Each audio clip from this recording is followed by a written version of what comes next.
Welcome back, everyone. We have our first win of the season, our first win in the Premier League this season against Burnley 3-2, and we deserved to win.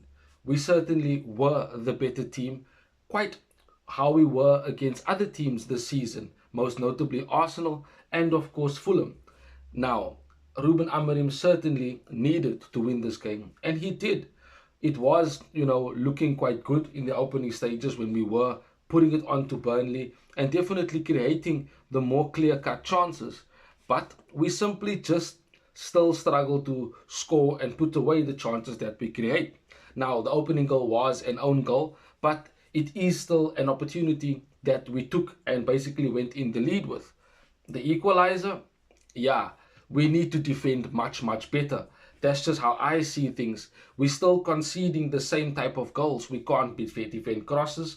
We're still conceding of goalkeeper errors. Yes, Burnley's second goal, their second equalizer of the game, certainly was Onana's error, Bayinder's error, sorry. Both goalkeepers make mistakes. This is literally what we have to face on a daily.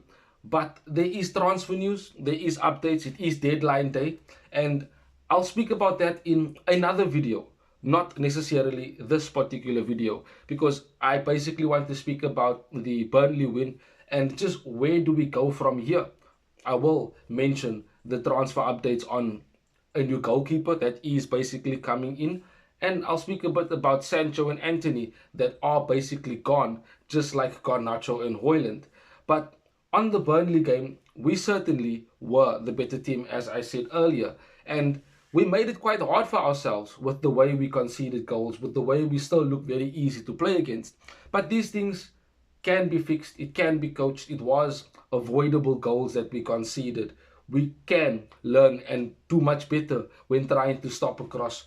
We, of course, getting a new goalkeeper, and that is where that particular transfer news will be very, very juicy, because it is basically already a year we go. But I kind of don't want to speak about it in all honesty just yet, because so many things are happening. But I don't want us to overlook the Burnley game, because it could easily be a springboard for us and Ruben Amorim now for the rest of the season, with our next game being Manchester City at the Etihad Stadium. We certainly have a bit of momentum. They lost, and that basically puts us and left us laying higher than them in the Premier League table. They are title contenders, and we certainly are just looking to get back into Europe based on where we are right now as a club. But anything can happen. Football is football, and we need to be, in my opinion, expectant of the unexpected when it comes to the football industry, the world, the way that it basically is.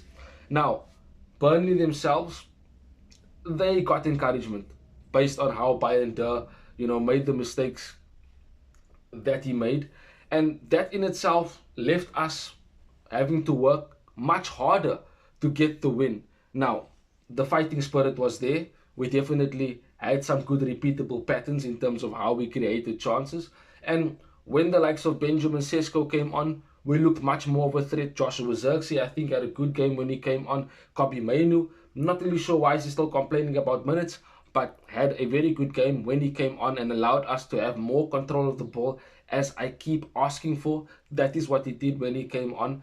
And the goal that we scored immediately after Burnley equalized the first time, the low running in, and crossing the ball, and good striker's instinct movement from Mbeumo to just drop off that last line and, easily tap it in. And those are the type of crosses we were trying to get into the box quite a lot in the game against Burnley. So you can see there is a style of play and there is a system that is working.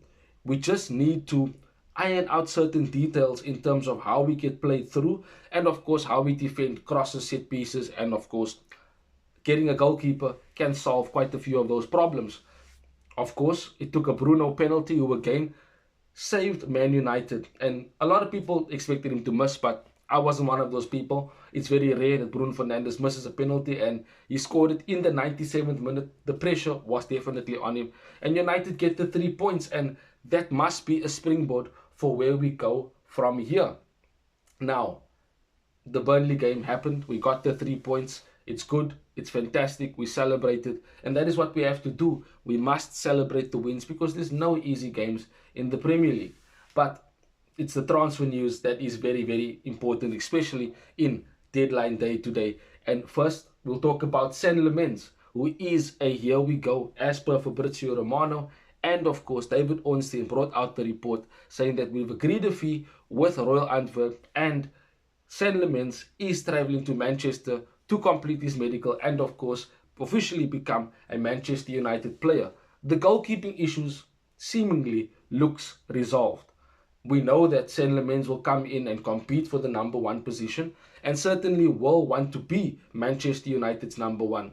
He is a top Belgian talent coming from the Belgian Pro League, and the likes of Vincent Kompany, Kevin De Bruyne, Eden Hazard, etc. all came from that league and turned out to be world-class players as time went on in terms of them reaching their potential. Lammens has that similar ability, and with a report from Laurie Whitwell, it also has been said that Manchester United and their insiders and the scouts feel that Lammens is the best goalkeeper available right now on the market and also one of the best young goalkeepers with only being 23. Does he solve the problems that we have in terms of conceding goals with the mistakes that Onana and Bayern makes from not being able to deal with crosses into the box from crosses or set pieces?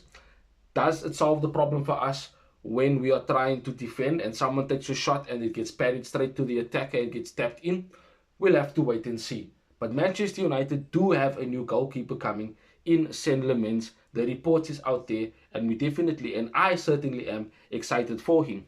Sancho, here we go to Aston Villa, a straight loan, and hopefully, he can, once the season is done, end up moving there permanently or leaving Manchester United permanently when the season is done for whichever club. But goodbye and good riddance to him. And of course, like I said earlier, with Garnacho as well. Antony, a permanent transfer to Real Betis, has been agreed also with Manchester United. He's also on his way out. So it certainly does look like we have made the sales and gotten rid of the bomb squad. The more we talk about these players that have caused problems for United, they are referred to as the bomb squad. They've all been now moved on, and the only person left is Malacia, who certainly is still looking for a move. There is still time in the day, so let's see what happens with that. But Manchester United will be having a new goalkeeper. That is good news after a very good deserved win against Burnley, and I certainly am excited to see Lammens officially as a Manchester United player. And who knows, when the international break is done, and of course when we do find ourselves back in the swing of things with Premier League games, we are facing Manchester City, as I said earlier in the video, and that in itself will be exciting because they have Donnarumma. We will probably have Lammens in goal, and it's going to be a very, very huge Manchester derby with so much riding on the line. Of course, with them laying below us in the table and with us needing to win in order to continue the momentum that we had and finally get Ruben Amorim that 2 wins on the bounce in the Premier League that he's been looking for ever since he was appointed Manchester United head coach.